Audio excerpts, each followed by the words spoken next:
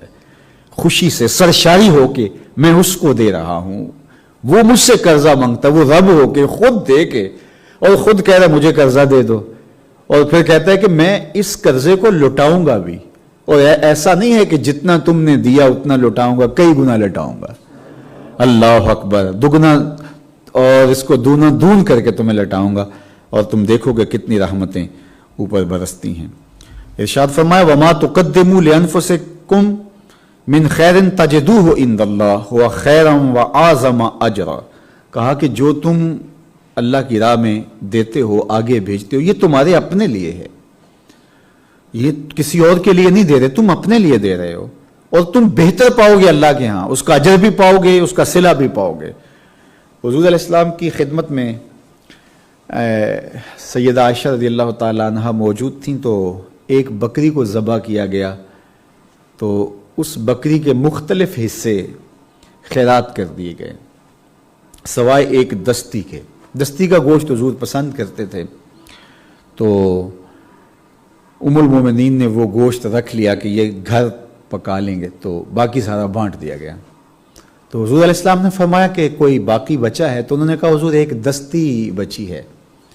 تو حضور نے فرمایا کہ جو بھیج دیا ہے وہ بچا ہے، جو تم نے بھیج دیا ہے، راہ خدا میں خیرات کر دیا ہے، کہا کہ وہ ہی بچا ہے۔ فرمایا ابن آدم کہتا ہے مالی مالی مالی، میرا مال میرا مال میرا مال، کہ اس کا ایک مال تو وہ ہے جو اس نے کھایا اور ضائع ہو گیا، ایک مال وہ ہے جو اس نے پہنا اور پرانا کر دیا، اور فرمایا جو بچ گیا جس کو کہتا ہے میرا مال، کہا وہ اس کا نہیں ہے، وہ اس کے پسماندگان کا ہے، وہ آپس میں بانٹیں گے، وہ کفن بھی میلا نہیں ہونے دیں گے کہ تقسیم کر لیں گے۔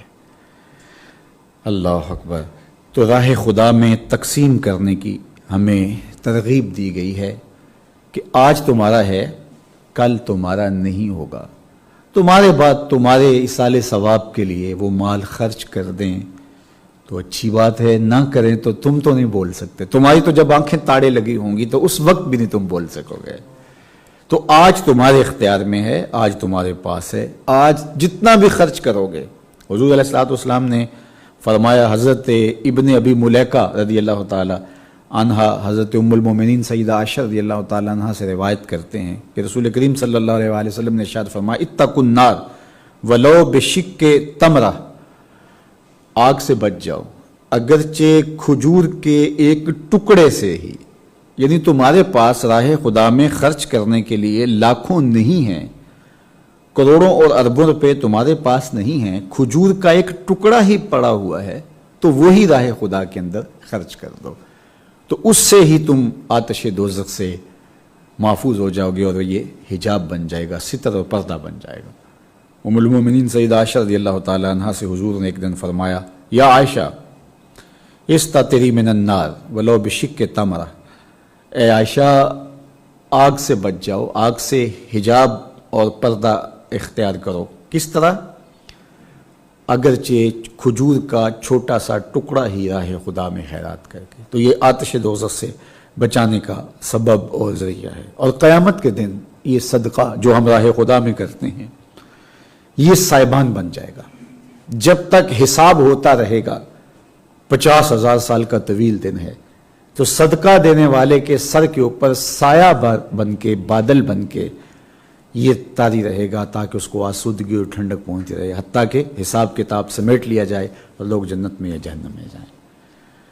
اس حوالے سے حضرت عقبہ بن عامر رضی اللہ تعالیٰ عنہ سے معروف روایت ہے کہ آقا کریم علیہ السلام نے فرمایا کل امرئ من ذل صدقتہ حتی یفصل بین الناس، ارشاد فرمایا کہ لوگ قیامت کے دن اپنے اپنے صدقات کے سائے تلے ہوں گے، حتی یفصل بین الناس، یہاں تک کہ لوگوں کے درمیان فیصلہ کیا جائے گا، اور یحکم بین الناس، یا کہا کہ لوگوں کے درمیان جو ہے وہ حکم فیصلہ کر دیا جائے گا۔ جب تک فیصلہ ہوتا رہے گا اتنی دیر تک اہل صدقہ کے سائے میں موجود ہوں گے۔ حضرت یزید بن ابی حبیب کہتے ہیں کہ مرثد بن عبداللہ ایک بزرگ تھے، تو وہ جب بھی کبھی مسجد میں آتے تو کبھی خالی ہاتھ نہیں آئے، کوئی نہ کوئی چیز اٹھا لاتے، کوئی کھجور لے آتے، گڑ کی روڑی لے آتے، کوئی روپیہ پیسہ، کوئی نہ کوئی چیز، ہر نماز کے وقت جب بھی مسجد میں آتے تو کوئی نہ کوئی چیز لے آتے۔ راستے میں کوئی کھڑا شخص مل جاتا، دروازے پہ کوئی بیٹھا شخص مل جاتا تو اس کو دے دیتے۔ تو کہتے ہیں ایک دن وہ مسجد میں آئے تو میں نے کہا کہ عجیب بات ہے، تمہارے، ان کے ہاتھ میں تھوم کی تری تھی، تو وہ لے آئے اور جیب میں ڈالی ہے، تو اس کی ایک خاص مہک ہوتی ہے، تو اس کی بو سے احساس ہو رہا تھا کہ ان کے پاس تھوم ہے۔ تو میں نے ان کو کہا کہ یہ کیا ماجرا ہوا کہ آپ یہ تھوم کی تری لے کر کے آئے ہیں؟ تو انہوں نے کہا فقلت له ابا الخیر ما تريد الى هذا ينتن عليك صوبك، میں نے کہا کہ یہ کیا ہے تمہارے پاس جس سے تمہارے لباس سے خاص قسم کی بو آ رہی ہے؟ قال، تو انہوں نے مجھے کہا یا ابن اخی، اے میرے بھتیجے سن، انہ واللہ ما کان فی منزلی شیء اتصدق بہ غیرہ، کہا کہ آج میرے گھر میں کوئی ایسی چیز نہیں تھی کہ جو میں راہ خدا میں صدقہ کرتا۔ میں نے ڈھونڈا، پورا گھر تلاش کر لیا، لیکن گھر میں کوئی ایسی چیز نہیں تھی کہ میں صدقہ کر سکتا۔ پھر میں نے یہ تھوم کی تری ہی لی اور میں اسے ہی لے آیا، اس لیے کہ میں نے رسول کریم صلی اللہ علیہ وآلہ وسلم کے صحابہ سے یہ بات سنی ہے کہ حضور نے ارشاد فرمایا ظل المومن یوم القیامہ صدقتہ، کہ مومن کا سایہ قیامت کے دن اس کا صدقہ ہوگا، اس لیے میں نے کہا کہ میں خالی نہ جاؤں۔ تو جب بھی وہ مسجد میں آتے تو کچھ نہ کچھ وہ صدقہ کر دیتے، کچھ نہ کچھ خیرات کر دیتے۔ صدقہ لازمی نہیں ہے کہ آپ کروڑوں روپے میں کریں تو وہ صدقہ ہوگا، اور اگر تھوڑا سا کریں تو وہ صدقہ نہیں ہوگا۔ حدیث پاک میں آتا ہے، حضرت علی رضی اللہ تعالیٰ عنہ سے یہ روایت مروی ہے کہ 3 لوگ حضور کی خدمت میں آئے۔ ایک نے حضور علیہ السلام کی خدمت میں 10 دینار پیش کیے، اور اس نے کہا حضور میرے پاس 100 دینار ہیں اور میں ان میں سے 10 دینار پیش کرتا ہوں۔ دوسرا شخص آیا تو اس نے کہا کہ میرے پاس 10 دینار ہیں تو میں ان میں سے 1 دینار پیش کرتا ہوں۔ تیسرا شخص آیا، اس نے کہا میرے پاس 1 ہی دینار ہے اور میں اس کا 10واں حصہ پیش کرتا ہوں۔ تو اس طرح ایک شخص نے 10 دینار دیے، ایک نے 1 دیا، اور ایک نے دینار کا 10واں حصہ دیا۔ تو آقا کریم علیہ الصلوۃ والسلام نے ارشاد فرمایا کلکم فی الاجر سوا، تم سارے کے سارے اجر میں برابر ہو، 10 دینار والا بھی، 1 دینار والا بھی، اور جس نے دینار کا 10واں حصہ خرچ کیا۔ کیوں؟ فرمایا کلکم تصدق بے عشر مالہ، تم نے اپنے مال کا 10واں حصہ خرچ کیا ہے۔ ایک آدمی ارب پتی ہے تو وہ کروڑوں پہ خرچ کرتا ہے، تو وہ ارب سے کروڑوں خرچ کرتا ہے، اور ایک کروڑ پتی ہے وہ لاکھوں خرچ کرتا ہے، تو وہ بھی اس حساب سے خرچ کر رہا ہے۔ اور ایک آدمی لاکھوں سے مالا مال ہے اور وہ ہزاروں خرچ کرتا ہے، اور ہزاروں والا 100 کی تعداد میں اور 100 والا روپوں میں خرچ کرتا ہے، تو بات ایک ہی ہوتی ہے۔ تو آقا کریم فرمایا تم سب نے مال کا 10واں حصہ خرچ کیا۔ تو بعض اوقات ایسا ہوتا ہے کہ اربوں کی جائیداد رکھنے والے اتنا خرچ نہیں کرتے، اگر اس کو اس حساب سے دیکھا جائے جتنا وہ لوگ خرچ کرتے ہیں جن کے پاس بہت تھوڑا ہوتا ہے، اور وہ اس میں سے راہ خدا کے اندر بانٹ دیتے ہیں، اور اللہ تعالیٰ اس کی برکت سے انہیں تمانیت والا رزق عطا کرتا ہے۔ اچھا، صدقہ افضل کون سا ہے؟ اس حوالے سے ایک روایت حضرت جابر بن عبداللہ رضی اللہ تعالی عنہ سے مروی ہے کہ حضور علیہ الصلوۃ والسلام نے ارشاد فرمایا کہ افضل صدقہ وہ ہے جو غنا کی حالت کے اندر کیا جائے، اور تم اس وقت اس پوزیشن میں ہو کہ تمہیں اس بات کا ڈر ہو کہ میں مالی طور پہ کمزور بھی ہو سکتا ہوں، اور اپنے ہاتھ سے تم راہ خدا میں بانٹ دو، تو یہ افضل خرچہ ہے۔ اور یہ بھی ارشاد فرمایا، حضرت عبید بن خشخاش حضرت ابو ذر رضی اللہ تعالی عنہ سے روایت کرتے ہیں، تو وہ کہتے ہیں میں نے حضور علیہ الصلوۃ والسلام سے پوچھا کہ یا رسول اللہ صلی اللہ علیہ وآلہ وسلم کہ افضل صدقہ کون سا ہے؟ تو فرمایا کہ جو اضعاف مضاعفہ، جو دگنا دون ہوتا ہے۔ تو کہتے ہیں میں نے کہا یا رسول اللہ تو ان میں سے افضل پھر کون سا ہوا؟ تو آقا کریم علیہ الصلوۃ والسلام نے فرمایا کہ خود کنگال ہو جانے کا ڈر ہو اور فقیر کو، یا پھر وہ صدقہ جو فقیر کو کیا جائے اور مخفی انداز میں کیا جائے، تو یہ صدقہ جو ہے وہ افضل ہے۔ حضرت ابو امامہ رضی اللہ تعالی عنہ فرماتے ہیں کہ رسول کریم صلی اللہ علیہ وسلم نے ارشاد فرمایا، مسجد کے اندر حضور علیہ الصلوۃ والسلام بیٹھے ہوئے تھے، تو حضور علیہ الصلوۃ والسلام سے یہ سوال جب کیا گیا تو حضور نے یہی بات ارشاد فرمائی جو ابھی ذکر ہوئی ہے۔ دوسری بات کہ ایک وہ صدقہ افضل ہے جو آپ اپنے ایسے رشتہ دار کو دیں جو آپ سے بغض رکھتا ہو، آپ سے دشمنی رکھتا ہو، ہر وقت آپ کو توڑنے کے لیے، آپ کو نیچا کرنے کے لیے لگا رہتا ہو۔ یہ روایت حضرت ابو ایوب انصاری رضی اللہ تعالیٰ عنہ سے ہے کہ حضور نے ارشاد فرمایا، ان افضل الصدقۃ الصدقۃ علی ذی الرحم الکاش، جو شخص آپ کے ساتھ مخفی دشمنی رکھتا ہو، اوپر اوپر سے تو میٹھا بنتا ہو لیکن آپ کے لیے ہر وقت جو ہے وہ بدی ہی سوچتا ہو، آپ کو گرانے کے لیے ہی لگا رہتا ہو، تو ایسے اس کو کاشے کہتے ہیں۔ تو ایسے شخص کو اگر آپ مجبور پاؤ تو پھر اس کو جو تم صدقہ دیتے ہو تو یہ افضل ترین صدقہ ہے۔ کیوں؟ اس لیے کہ تمہارا نفس اس میں کبھی شامل نہیں ہوگا کہ یار یہ تو اب مشکل میں پھنس گیا ہے اور میرا دشمن ہے اور مجھے تکلیف پہنچانے میں لگتا ہے، تو اب تو اس کو مزید رگڑنا چاہیے اور یہ تو ذلیل ہو تو اچھا ہے، لیکن تم اللہ سے ڈر کے، تمہارے طبع کے اندر جو فیاضی اور سخاوت رکھی ہوئی ہے اس سے مجبور ہو کے جب تم اس کو دیتے ہو تو تمہارا نفس پیچھے رہ جاتا ہے اور اللہ کی رضا مقدم ہو جاتی ہے۔ تو یہ صدقہ اللہ جل شانہ کو بہت زیادہ محبوب ہے۔ اچھا، یہ تو آپ نے بارہا سنا ہے کہ جو شوہر بیوی پر مال خرچ کرتا ہے یا بچوں پہ خرچ کیا جاتا ہے وہ بھی صدقہ ہے۔ ما وضع فی امرأ، جو فرمایا تم بیوی کے منہ میں لا کے لقمہ رکھتے ہو تو وہ بھی صدقہ ہے، لیکن اگر بیوی خرچ کرے شوہر پر تو وہ بھی صدقہ ہے۔ اس حوالے سے ایک روایت سن لیجئے، اور وہ روایت مروی ہے حضرت جابر بن وہ روایت مروی ہے حضرت ابو ہریرہ رضی اللہ تعالیٰ عنہ سے۔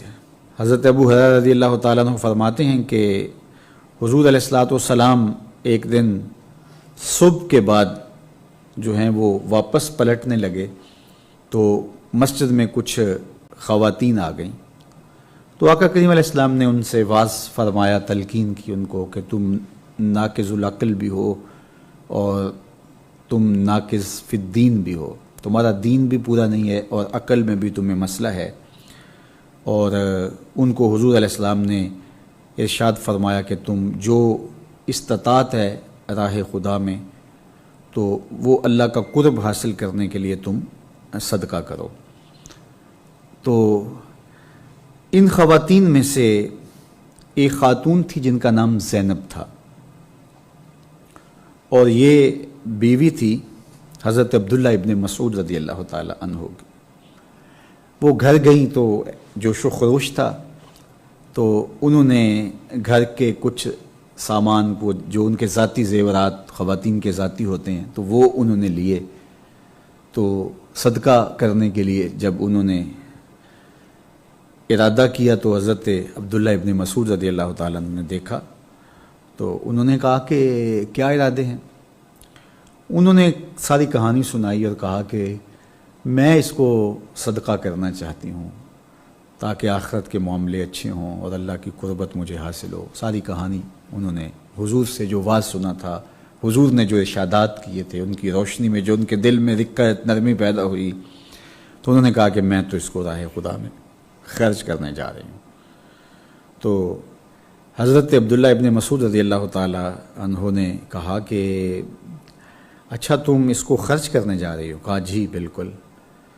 تو کہا کہ یہ تم پھر خرچ میرے پہ کر دو اور میرے بیٹوں پہ کر دو۔ تو انہوں نے کہا کہ یہ کیسے؟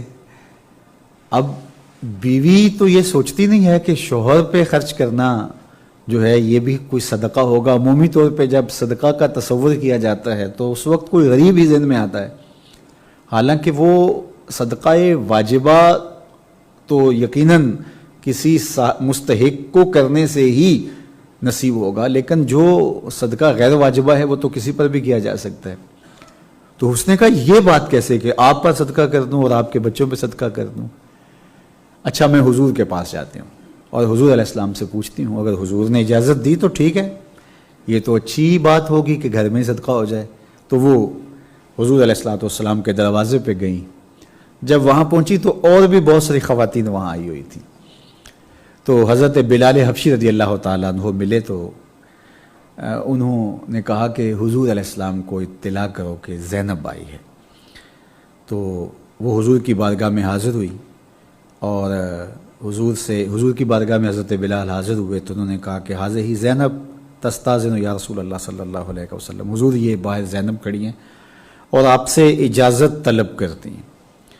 تو حضور نے فرمایا ایو زیانب، یعنی بہت ساری زینب نامی عورتیں تھیں مدینہ المنورہ میں، وہاں کون سی زینب؟ تو فقالو امرات عبداللہ بن مسعود، کہا کہ عبداللہ ابن مسعود کی بیوی. فقال اذنوا لها، فرمایا ٹھیک ہے اس کو اجازت دو اور لے آؤ. تو وہ حاضر خدمت ہو گئی. کہتی فدخلت علی النبی صلی اللہ علیہ وسلم فقالت یا رسول اللہ صلی اللہ علیہ وسلم انی سمعت منک مقالۃ، میں نے آپ سے گفتگو سنی، آپ کا کلام ملاحظہ کیا. فرجعت الی ابن مسعود، اور ابن مسعود کے پاس میں واپس جب گھر گئی، فحدثتہ، اور میں نے ساری کہانی ان کو بیان کی. وَأَخَذْتُ حُلِيًّا أَتَقَرَّبُ بِهِ إِلَى اللَّهِ وَإِلَيْكَ، اور میں نے کچھ زیور لیا اور میری آرزو یہ تھی کہ میں اس زیور کو خیرات کر کے اللہ کی بھی قربت پالوں، اس کے رسول کی بھی قربت پالوں، حضور کی بھی رضا نصیب ہو جائے، اللہ کی رضا بھی نصیب ہو جائے. تو جب میں نے یہ کیا تو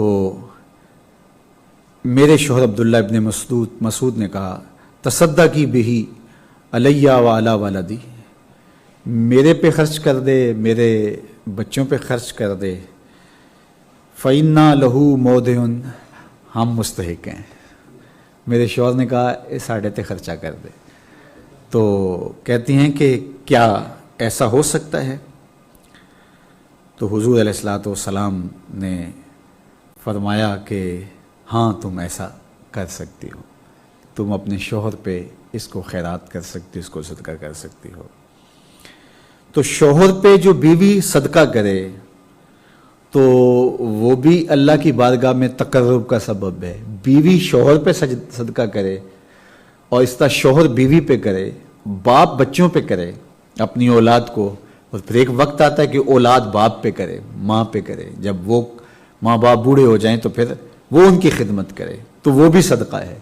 اپنے دوستوں کے ساتھ جو آپ ان کو کھانا کھلاتے ہیں، ان کی دعوت کرتے ہیں، ان کو چائے پلا دیتے ہیں یا ان کی مدد اعانت کر دیتے ہیں، یہ بھی صدقہ ہے. تو یہ ساری صورتیں صدقے کی ہیں اور اللہ کی رضا کا سبب اور ذریعہ ہے. اپنے احباب پر اور اپنے اہل خانہ پر، اپنے دوستوں پر، اور یہ لازمی نہیں ہے کہ بہت سارا مال آپ کے پاس ہو تو پھر ہی یہ صدقہ ہے. حضور نے ارشاد فرمایا کہ جو آدمی اپنی بیوی کو کچھ پیش کرے وہ صدقہ ہے. اور عباس بن ساری رضی اللہ تعالیٰ عنہ فرماتے ہیں ایک دن حضور نے فرمایا ان الرجل اذا سقا امرأتہ من الماء اجرا، جب کوئی شخص اپنی بیوی کو پانی پلا دے تو یہ بھی صدقہ ہے اور اس کا بھی اس کو اجر دیا جائے گا.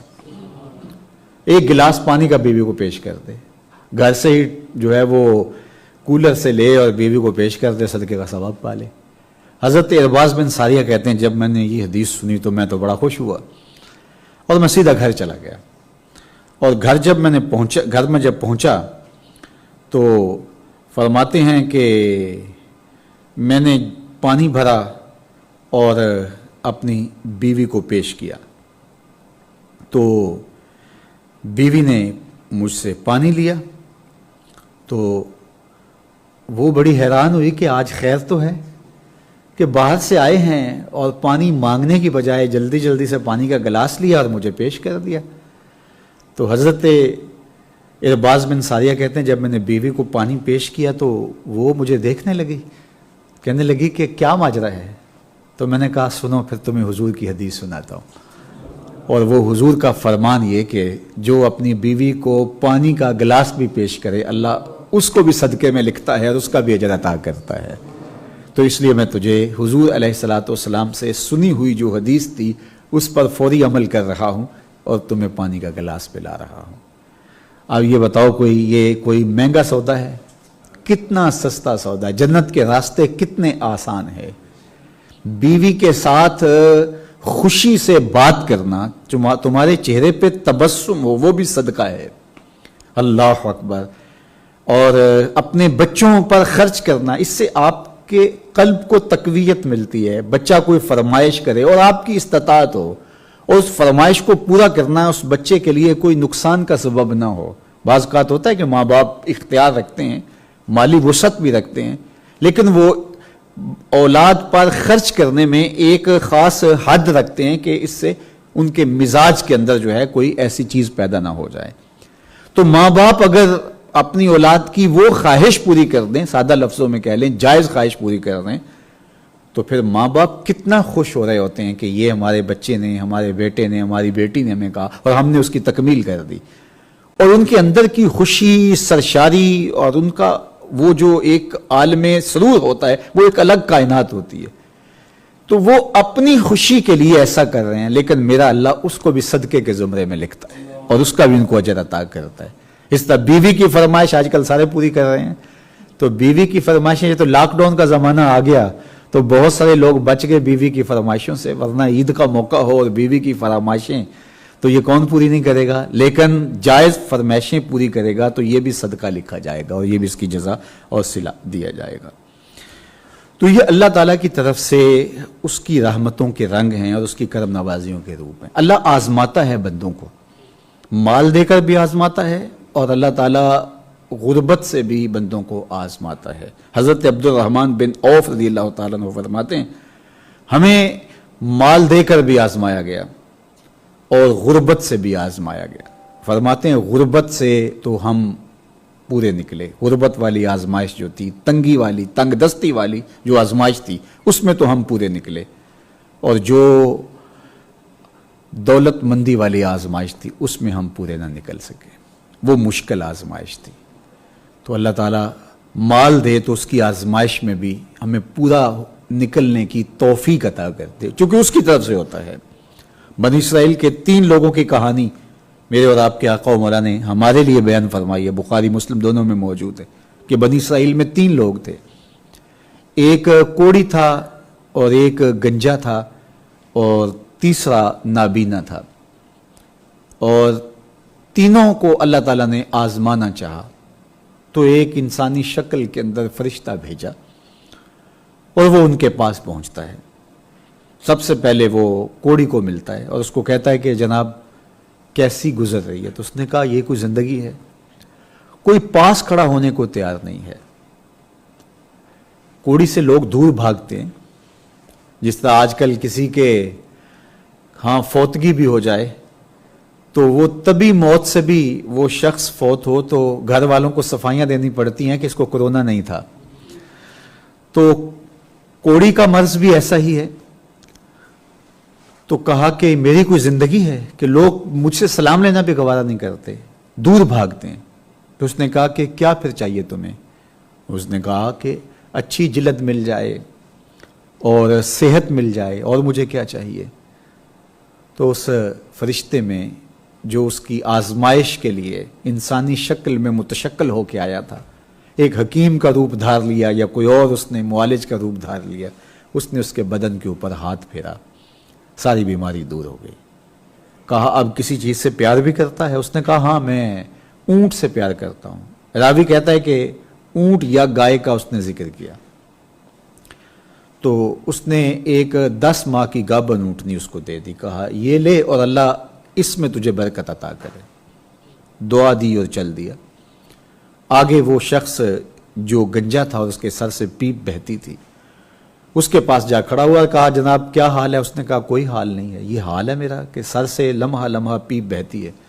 اور لوگ میرے پاس کھڑے نہیں ہوتے، میرے بدن سے جو خاص قسم کی بدبو آتی ہے، کون مجھے اپنے پاس بٹھائے گا؟ نہ کوئی میری دعوت کرے اور نہ مجھے کوئی قبول کرے، زندگی ایک جبر مسلسل کے علاوہ کچھ بھی نہیں۔ تو اس نے کہا کیا چاہتا ہے؟ اس نے کہا میں کیوں نہیں چاہوں گا کہ میری یہ بیماری دور ہو جائے اور سر پہ بال اگ گئیں۔ تو اس نے ہاتھ پھیرا، بیماری جاتی رہی۔ کہا کہ کچھ تمہیں مال سے بھی محبت ہے؟ کہا ہاں، میں گائے کو پسند کرتا ہوں۔ گائے کا یا اونٹ کا ذکر کیا، ان دونوں میں سے راوی کو شک ہو گیا کہ ان میں سے گائے والا کون تھا اور اونٹ والا کون تھا۔ تو اس نے گابن اونٹنی اس کو دے دی اور دعا دی کہ اللہ تیرے لیے اس میں برکت ڈالے۔ پھر اس کے بعد آگے چل پڑا تو نابینا کھڑا تھا، تو اس کو کہا کہ سنا کیا حال ہے؟ اس نے کہا کہ حال آپ کے سامنے ہی ہے، نظاروں سے بھری کائنات ہے لیکن دیکھ نہیں پاتا، رنگوں سے سجی ہوئی دنیا میرے سامنے سوائے اندھیرے کے اور کچھ بھی نہیں ہے۔ تو اس نے کہا پھر تو کیا چاہتا ہے؟ اس نے کہا اندھے کو کیا چاہیے؟ 2 آنکھیں۔ اس نے ہاتھ پھیرا تو آنکھوں میں روشنی اتر آئی۔ اس نے کہا اب کچھ مال سے بھی رغبت ہے؟ کہا بکریوں کو پسند کرتا ہوں۔ اس نے ایک گابن بکری دی، کہا کہ اللہ تیرے لیے اس میں برکت ڈال دے۔ حدیث پاک میں آتا ہے کہ اللہ نے اتنی برکت ڈالی ان تینوں کے اموال میں کہ وادیاں ان کے اموال سے بھر گئیں۔ 2 پہاڑوں کے درمیان جو جگہ ہوتی ہے، جو کھلا جنگل ہوتا ہے، اس کو وادی کہتے ہیں۔ تو جو گائے والا تھا اس کے پاس اتنی گائے ہو گئیں کہ اتنے بیل ہو گئے کہ پوری وادی میں ان کو کھڑا کریں تو وہ وادی بھر جاتی، اور جس کے پاس اونٹ تھے اس کے پاس اتنے اونٹ ہو گئے، اور بکری والے کے پاس بھی اتنی بکریاں ہو گئیں، شادیاں ہو گئی، بچے ہو گئے۔ اللہ نے فرشتے کو کہا اب پھر جا۔ ایک تو پرکھ ہم نے اس وقت کی تھی جب وہ آزمائش میں تھے، اور اب جو ہے وہ ہم ان کی آزمائش کے بعد کو شادگی کے زمانے میں پرکھ کرتے ہیں۔ اب فرشتہ آیا اور اس کو کہا کہ میں ایک مسافر ہوں اور میں نے لمبے سفر پہ جانا ہے، میرے پاس سواری نہیں ہے۔ اونٹ والے سے کہا، اس کوڑی سے، کہ مجھے ایک اونٹ دے دے تو میں اس پہ بیٹھ کر کے اپنی منزل تک پہنچ جاؤں گا۔ تو اس نے کہا کہ میرے اتنے قرضے ہیں، تمہیں اونٹ نظر آتے ہیں، میرے مسائل تجھے نہیں پتہ؟ بچوں کی ابھی میں نے شادیاں کرنی ہیں، فلاں میرا معاملہ وہاں پھنسا ہوا ہے، فلاں وہاں اڑا ہوا ہے، فلاں میرے ماجرے ہیں، فلاں میرے ماجرے ہیں، تمہیں یہی دکھائی دیتا ہے، وہ نظر نہیں آتے؟ اس نے کہا اللہ نے تجھے شفا دی، تو کوڑی تھا، تیرے پاس کوئی بیٹھتا نہیں تھا۔ اس نے کہا میں کوڑی تھا، تو کسی اور کے مغالطے میں میرے پاس آ گیا ہے، میں تو آباء و اجداد سے مالدار چلا آ رہا ہوں۔ اس نے ہاتھ اٹھا لیا، کہا اے اللہ اگر یہ جھوٹا ہے تو اس کو ایسے ہی کر دے جس طرح یہ پہلے تھا۔ یہ جھوٹ بول رہا ہے، یہ آباء و اجداد سے تھا، ایسے ہی چلا آتا تو ٹھیک ہے، اور اگر یہ جھوٹ بول رہا ہے تو اس کو ایسے ہی کر دے جیسا تھا۔ پھر وہ آ گیا گائے والے کے پاس، اور اس کو بھی کہا کہ میں نے سفر پہ جانا ہے اور لمبا سفر ہے، مسافر ہوں، مسکین شخص ہوں، راجل مسکین آدمی ہوں، تو ایک گائے اگر دے دے تو چلو میرے لیے کافی ہوگی۔ اس نے بھی وہی بات کی جو اس نے کہی کہ اتنا قرضہ، اتنی ذمہ داری ہیں، منہ اٹھا کے تم آگے ہو، تم یہ دیکھ رہے ہو، تم وہ نہیں دیکھ رہے جو ہمارے مسائل ہوتے ہیں۔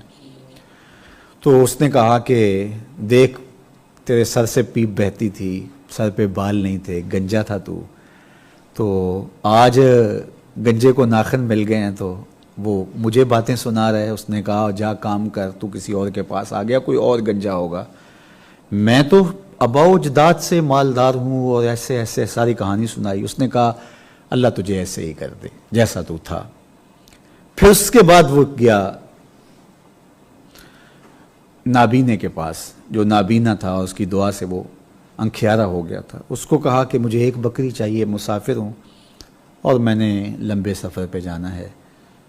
اس نے کہا کہ اللہ کا کرم ہوا، میں تو نابینا تھا اور میرے پاس کچھ تھا بھی نہیں، تو یہ بکریوں کے ریوڑ، یہ مال و متاع، ایک بکری کیا جتنی چاہیے لے جا، یہ اس کا مال ہے، جس نے ایک سے اتنی دے دی تو اتنیوں سے اور زیادہ دے دے گا، مجھے کوئی ٹینشن نہیں ہے۔ تو اس نے کہا کہ میں تیرے رب کا قاصد ہوں، آزمانے کے لیے آیا تھا، پہلے 2 تو فیل ہو گئے ہیں اور تو پورے نمبروں سے پاس ہو رہا ہے۔ تو غربت کی آزمائش بھی ہے، دولت کی آزمائش بھی ہے، سرخرو وہ لوگ ہوتے ہیں کہ جو آزمائشوں میں کامیاب ہوتے ہیں۔ راہ خدا میں خرچ کرنے سے مال کم نہیں ہوتا۔ یہ ہماری ایک فکر ہے کہ مال کم ہو جائے گا، اتنے سے اتنا دے دیں گے۔ میں نے گزشتہ سے پیوستہ روز یہ حدیث آپ کے سامنے رکھی تھی کہ آقا کریم علیہ السلام نے 3 چیزوں پہ قسم کی، اور ان میں سے ایک یہ تھی ما نقص مال عبد من صدقہ۔ فرمایا میں محمد قسم اٹھا کے کہتا ہوں کہ صدقے سے مال کم نہیں ہوتا، صدقے سے مال کم نہیں ہوتا۔ میرے والد بزرگوار اللہ ان کی قبر پہ کروڑوں رحمتیں نازل فرمائے، وہ فرمایا کرتے تھے کہ کسی زمانے میں کنویں ہوا کرتے تھے، لوگ ان سے پانی لیا کرتے تھے۔ یہ ٹیوب ویل، یہ ہینڈ پمپ بعد میں آئے ہیں، تو اس زمانے میں وہ کنویں کھدے ہوئے ہوتے تھے، ان سے لوگ پانی نکالتے تھے۔ تو اتنا پانی روز نکلتا تھا، کھیت سیراب ہوتے تھے، لوگ گھروں میں پانی لے جاتے تھے، لیکن پانی کبھی ختم نہیں ہوا تھا۔ اور آج وہ کنویں کہیں ویران کنویں کہیں کہیں پائے بھی جاتے ہیں، لیکن آپ جا کے دیکھیں تو ان کا پانی بہت نیچے ہے، گدلا ہے، میلا ہے اور محدود سا پانی ہے۔ تو جب یہ کنویں بانٹتے تھے تو ان کا پانی تازہ بھی ہوتا تھا، وافر بھی ہوتا تھا، ٹھنڈا بھی ہوتا تھا، میٹھا بھی ہوتا تھا اور شفاف بھی ہوتا تھا۔ اور جب انہوں نے باہر دینا چھوڑ دیا تو نیچے سے سوتے پھوٹتے تھے، اللہ نے وہ بھی بند کر دیے۔ تم راہ خدا میں بانٹتے رہو گے، اللہ عطا کرتا رہے گا، اور جب تم دینا چھوڑ جاؤ گے تو یہ اس گنجے کی کہانی اور اس کوڑی کی کہانی آپ کے سامنے ہے۔ تو نابینے کی کہانی دل آویز ہے۔ راہ خدا کے اندر خرچ کرنے والوں کا مال کم نہیں ہوتا۔ ما نقص مال عبد من صدقہ، فرمایا میں قسم دے کے کہتا ہوں کہ صدقے سے مال کم نہیں ہوتا۔ راہ خدا میں خرچ کرنے والے، ورنہ کتنے لوگوں کو آپ جانتے ہیں کہ ایک زمانے میں ان کا نام تھا، طوطی بولتا تھا، لیکن پھر ان کا نام بھی باقی نہیں رہا۔ اور کتنے لوگ جو غربت کی چکی میں پستے نظر آتے تھے، لیکن ان کا مزاج راہ خدا میں دینے کا تھا، اور آج اللہ نے ان کو سرخرو کیا ہے۔ تو یہ بانٹنے سے بڑھتا ہے، بانٹنے سے کم نہیں ہوتا۔ تو راہ خدا میں خرچ کرنے کی اللہ ہم سب کو توفیق عطا فرمائے، اپنی پناہوں کا حصار دے، آبرو بری زندگی عطا کرے۔ اچھا، یہ عنوان الگ ہے کہ کس کو خرچ کریں، کس مد میں خرچ کریں تو اس کا اجر کئی گنا بڑھ جاتا ہے۔ تو وقت اتنا ہمارے پاس اب نہیں، آج معمول کے وقت سے بھی 5-7 منٹ ہم آگے نکل گئے۔ تو لیکن حضرت شیخ احمد مجدد الفسانی علیہ رحمہ اس دور کے حوالے سے ایک بات کی ہے۔ وہ فرماتے ہیں کہ جب زوال امت کا زمانہ ہو تو اس زمانے میں راہ خدا میں ایک دانگ خرچ کرنا، ایک پیسہ کہہ لیجئے، ایک پائی خرچ کرنا، ایک دانگ خرچ کرنا راہ خدا میں دیگر مدات کے اندر لاکھوں روپے خرچ کرنے سے افضل ہے۔ چونکہ طلبائے دین پہ آپ خرچ کریں گے تو اس سے تو آپ کا وہ صدقہ بھی آپ کا مقسوم ہوگا، اس کا ثواب، اور دوسرا اس سے تقویت دین بھی حاصل ہوگی۔ مدارس دینیہ کے اندر طلباء پڑھیں گے، دین سیکھیں گے، اور آگے بڑھ کر کے وہ دین کی ساکھ کو بچائیں گے، دین کی حفاظت کریں گے، دین کی نشر و توزیع کا سبب بنیں گے، اور دین کے لیے اپنے آپ کو پیش کریں گے۔ تو اس لیے مدارس دینیہ کے اندر خرچ کرنے سے بہت زیادہ ثواب اور اجر رکھا گیا ہے۔ اسی طرح جو آپ کا قریبی رشتہ دار ہے، اگر وہ کنگال ہے تو اس کو خرچ کریں گے تو اس پر 2 اجر رکھے گئے ہیں، ایک صدقے کا اجر دیا گیا ہے اور ایک اس پر صلہ رحمی کا اجر دیا گیا ہے۔ تو ایک دفعہ خرچ کرنے سے آپ کو 2 اجر نصیب ہوں گے۔ اسی طرح صدقہ جاریہ کا ذکر کیا گیا حدیث پاک میں، اور فرمایا گیا کہ جب کوئی شخص فوت ہو جاتا ہے، انقطع عنہ عملہ، تو اس کے عمل منقطع ہو جاتے ہیں، اس کے سارے جو کھاتے ہیں وہ بند ہو جاتے ہیں، الا من ثلاث، لیکن 3 چیزیں جو ہیں وہ باقی رہتی ہیں۔ اس میں سے ایک چیز ارشاد فرمائی کہ وہ علم ینتفع بہ، جس سے لوگ نفع پائیں۔ تو نفع حاصل جس سے کیا جائے وہ علم صدقہ جاریہ کے طور پہ باقی رہتا ہے. لوگوں کو پڑھا گیا, لوگوں کو شعور دے گیا, تو اس کی برکتیں اس کو قبر میں ملتی رہیں گی. اور دوسری بات ارشاد فرمائی کہ صدقہ جاریہ مثال کے طور پہ مسجد بنا گیا تو جب تک موجود رہے گی لوگ سجدے کرتے رہیں گے. ہاسپٹل بنا دیا, جب تک وہاں مریضوں کا علاج ہوتا رہے گا اس کو ثواب ملتا رہے گا. مدارس دینیاں کھڑے کر گیا اور انسانی ضروریات کے لیے ایسا کنواں کھدوا دیا, اور جہاں پانی کی ضرورت تھی, صاف پانی کی ضرورت تھی, آج کل وہ RO پلانٹ لگتے ہیں وہ لگوا دیا. تو یہ صدقہ جاریہ کی صورت, جب تک وہ چیز موجود رہے گی اتنی دیر تک اس کو اس کا ثواب ملتا رہے گا. اور تیسری بات حضور نے فرمائی صدقہ جاریہ کے طور پہ, وَوَلَدٌ صَالِحٌ يَدْعُو لَهُ, نیک اولاد جو والدین کے لیے دعا کرے. تو صالح اولاد وہی ہوتی ہے جو والدین کے لیے دعا کرے. اور میں کہتا ہوں اگر نماز پانچگانہ کی عادی اولاد ہو تو اہتمام سے دعا نہ بھی کرے تو دن میں کتنی مرتبہ کہے گی ربنا اغفر لی ولوالدی, اللہ مجھے بھی بخش دے, میرے ماں باپ کی بھی مغفرت فرما دے. تو اللہ ہم سب کو صالح اعمال بجا لانے کی توفیق دے, صدقہ جاریہ کریں, صدقہ نافلہ کریں. ہمیں اگر اموال دیے گئے جو نصاب تک پہنچتے ہیں تو مستحق لوگوں تک اس کا حق جو مال کا ہے زکوٰۃ کی صورت میں وہ ادا کرنے کی توفیق عطا کرے, اور ہم سب کو مال کے فتنوں سے محفوظ فرمائے. مال کے ساتھ جو فتنے آتے ہیں, مال کے ساتھ جو شر آتی ہے اس سے محفوظ فرمائے. اور مال اگر ان شرور سے پاک ہو تو اس کو الخیر کہا گیا ہے, انہو لحب الخیر لشدید, یہاں خیر سے مراد المال ہے تو اس کو خیر کہا گیا ہے. یہ تمہارے لیے تو جنت میں جانے کا سبب و ذریعہ بن جائے گا. قیامت کے دن ذل عرش کا جو ہے وہ ذل سایہ بن جائے گا تمہارے اوپر اس کڑی دھوپ میں, جب تک حساب ہوتا رہے گا یہ سائبان بن کے تمہارے اوپر صدقہ تمہارا مال جو تم نے راہ خدا میں پیش کیا موجود رہے گا. یہ بری موت سے بچاتا ہے, یہ صدقہ راہ خدا میں جو ہم کرتے ہیں یہ بری موت سے بچاتا ہے, یہ آخرت کی بہتری کی ضمانت بن جاتا ہے, یہ اللہ کی قربت کا ضامن بن جاتا ہے.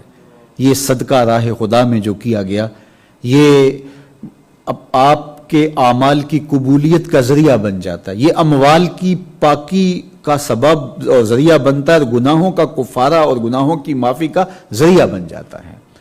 اور یہ اللہ تعالیٰ جل شانہ کے سایہ رحمت میں اگر اس کو پورے خلوص کے ساتھ راہ خدا میں پیش کیا گیا ہو تو حضور علیہ الصلوۃ والسلام نے ان 7 اشخاص کا ذکر کیا جو اللہ کے عرش کے ٹھنڈے سائے تلے ہوں گے. ان میں سے ایک شخص کا ذکر کرتے ہوئے کہا وَرَجُلٌ تَصَدَّقَ بِصَدَقَةٍ فَأَخْفَاهَا حَتَّى لَا تَعْلَمَ شِمَالُهُ مَا تُنْفِقُ يَمِينُهُ, جس آدمی نے خرچ کیا اور اتنے مخفی انداز میں خرچ کیا کہ جو دائیں نے خرچ کیا بائیں کو خبر نہیں ہوئی, تو حضور فرماتے ہیں قیامت کے دن جب کوئی سایہ نہیں ہوگا اللہ اس کو اپنے عرش کا ٹھنڈا سایہ عطا فرما دے گا.